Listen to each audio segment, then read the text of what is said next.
Hey everybody, welcome back to my channel and thank you for checking out this tutorial right here. Today I'll be covering the bent over dumbbell row and different variations on how you guys can go about doing this workout.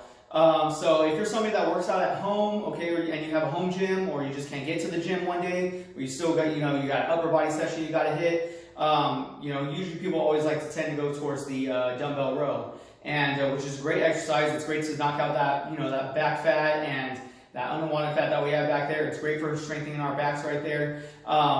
So I'm going to go ahead and show you guys different variations, only because I've had, in past experience with, clients when first starting out as a trainer, I'll get, clients saying that the position itself, because we're bent over right here and we're rowing right here, right? Okay, and I get clients that say that this position, holding this position, is putting a lot of strain on their lower back, which usually is the case that, most of the time your lower back isn't strong enough to hold yourself right there while you're pulling. The weights themselves, though, may seem like they're super easy and it's really light, but however, again, going back to your lower back, it just might not be strong enough to be able to hold that position. So I'm going to start off by showing you how to properly do the bent over row at first, and how you guys can go about doing that.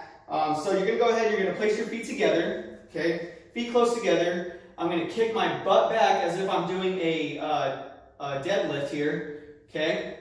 I want to have my chest towards the ground. Now I don't want to go back, I shouldn't be feeling my lower back arching. I don't want to do this. Yes, I want to keep my back flat, but I do not want to be arching my lower back. I want to have my head down, everything in straight line, okay, dumbbells down. I'm going to be pulling my elbows back, squeezing my shoulder blades together, bringing these up towards my hip area, rib area right here, okay? I'm going to squeeze and then release.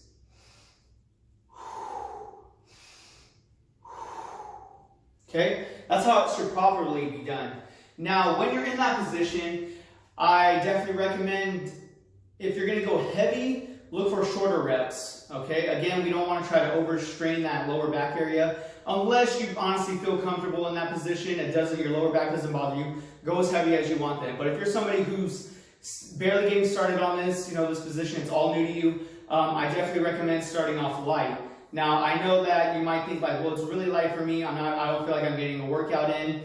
So if that's the case, I only say do that position right there only when you're going to focus on doing higher reps, like for a time limit. So if you're just going to do 3 rounds for a minute then I say do that position right there, okay? Now, if you're trying to gain a little bit more strength, if you're focusing on strength day, then here's another variation that you can do, okay? Say we can't do this position because when we go heavier, it's straining our lower back, okay? So what you can do is go ahead and toss one leg forward, one leg back, okay? Take the opposite hand, place it on your leg, okay, for a little bit more support here. Again, I want to keep my back straight in a line, head down, okay, and same thing. I'm just isolating that arm. I want to pull that weight up to my ribs, hip area right here, keeping everything nice and tight, squeezing that shoulder blade back there, okay. As you can tell, my arm's in about a 45-degree angle right here, which is perfect. That's where you need to be. Don't let that elbow flare out, keeping everything nice and tight.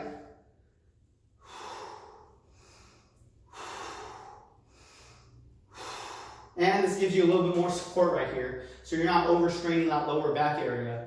Now, let's just say that even in that case, even if you do that variation right there, okay, let's just say that your lower back is still cramping or straining on you. Now, I'm going to go ahead and show you how to do it on the floor. Same thing on the floor, okay? Now, it might give you, now this is going to be shortening your range of motion though. That's the only downside to this position, is that it's just going to be shortening your range of motion when you're pulling. It's still possible though, so you're going to go ahead and you're going to get on all fours here, okay? Same thing, one hand down, knees on the floor, okay? Same thing, boom. I'm pulling it up to my ribs, hip area, squeezing that shoulder blade, keeping everything straight. Again, I'm not arching my lower back to where it's straining this area, keeping everything straight, head down.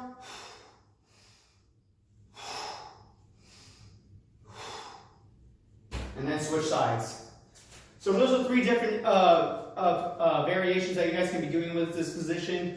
Hopefully this guys helped you out here. If you guys got any comments or any questions on this, please feel free to drop them below, or just reach out to me wherever you guys are on social media, at Train with Gene on Instagram, or Gene Cancino on Facebook. Again, hopefully this helped you guys out, and yeah, I'll see you guys later.